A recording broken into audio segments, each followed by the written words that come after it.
anak-anak, jumpa lagi dengan Ibu Ina dalam mata pelajaran Bahasa Indonesia.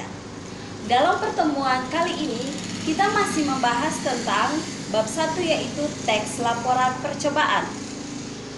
Kali ini kita akan membahas tentang struktur teks laporan percobaan dan kaidah kebahasaan dalam teks laporan percobaan. Tujuan pembelajarannya sudah kalian lihat pada video yang pertama. Ya, oke anak-anak, sesuai dengan tujuan pembelajaran kita hari ini, yaitu tentang struktur teks laporan percobaan dan kaidah kebahasaan dalam teks laporan percobaan. Nah, kita akan membahas yang pertama, yaitu struktur teks laporan percobaan. Dalam struktur teks laporan percobaan, kita menemukan ada beberapa bagian. Yang pertama yaitu 1. Judul. Judul menurut Kamus Besar Bahasa Indonesia atau KBBI, judul merupakan kepala karangan. Lebih sederhana, judul merupakan nama dari percobaan yang dilakukan. Nah, anak-anak, karena judul ini merupakan bagian yang sangat penting atau bagian yang terpenting dalam sebuah teks, dalam artian teks laporan percobaan.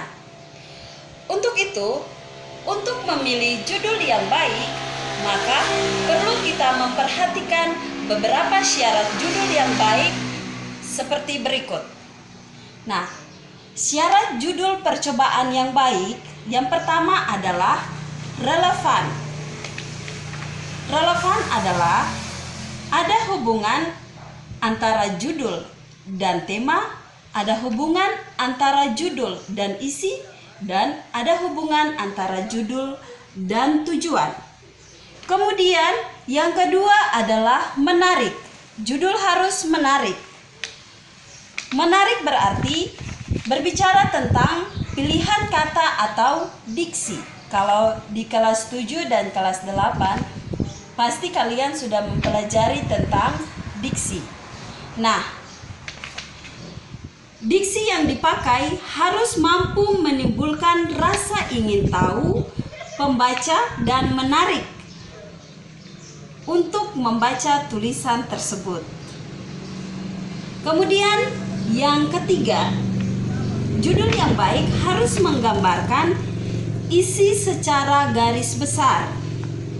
Menggambarkan isi secara garis besar berarti kita harus memberikan informasi awal kepada pembaca tentang teks yang akan dibaca oleh seseorang.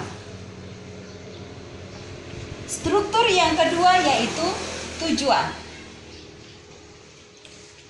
Tujuan merupakan sesuatu hal yang ingin dicapai lewat percobaan yang dilakukan. Dan struktur yang ketiga yaitu alat dan bahan.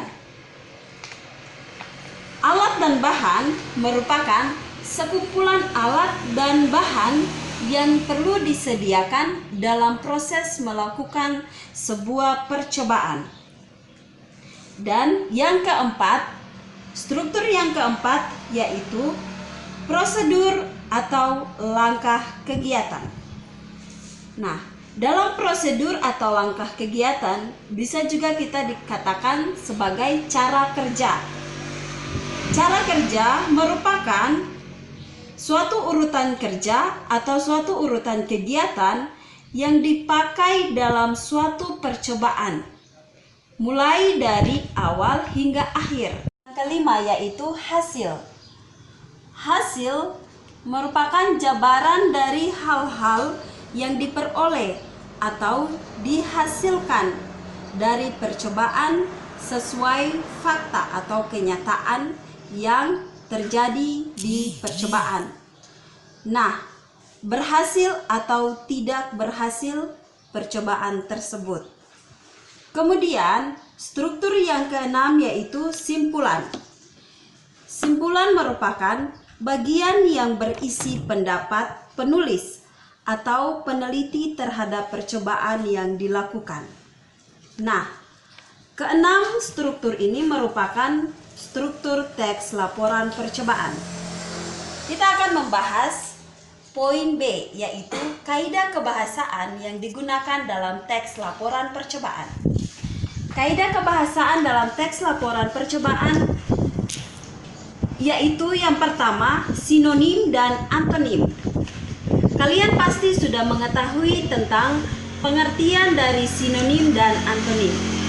Sinonim merupakan persamaan kata. Contohnya, struktur, bentuk, selanjutnya, kemudian.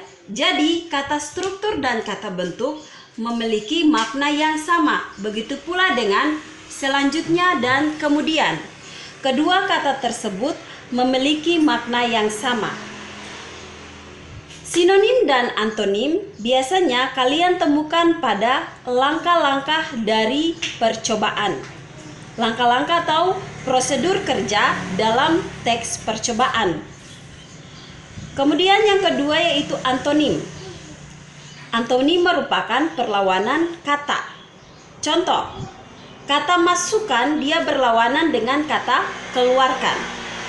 Dan contoh yang lain. Kaidah kebahasaan yang kedua yaitu kata bilangan.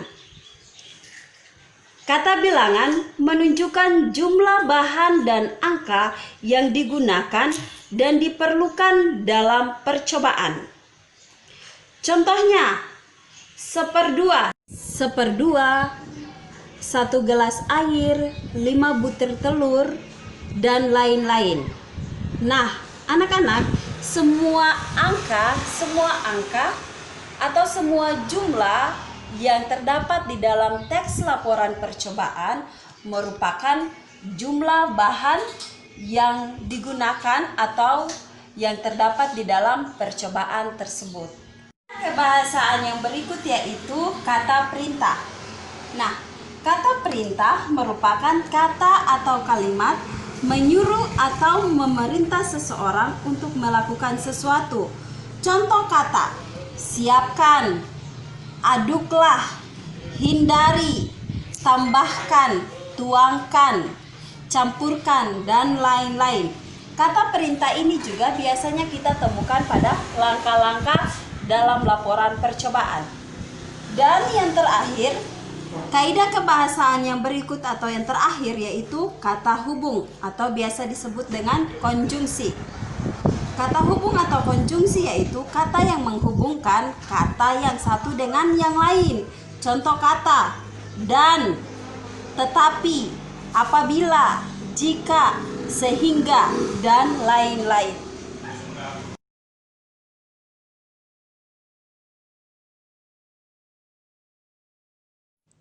Nah, anak-anak, ini merupakan satu contoh teks laporan percobaan. Demikian materi yang Ibu paparkan di hari ini. Ibu sangat berharap semoga kalian dapat mengerti, memahaminya dengan baik, dan tetap semangat walaupun kita masih belajar dari rumah. Sehat selalu anak-anakku. Jumpa lagi pada pertemuan yang berikut di Legia Milka Channel. Terima kasih.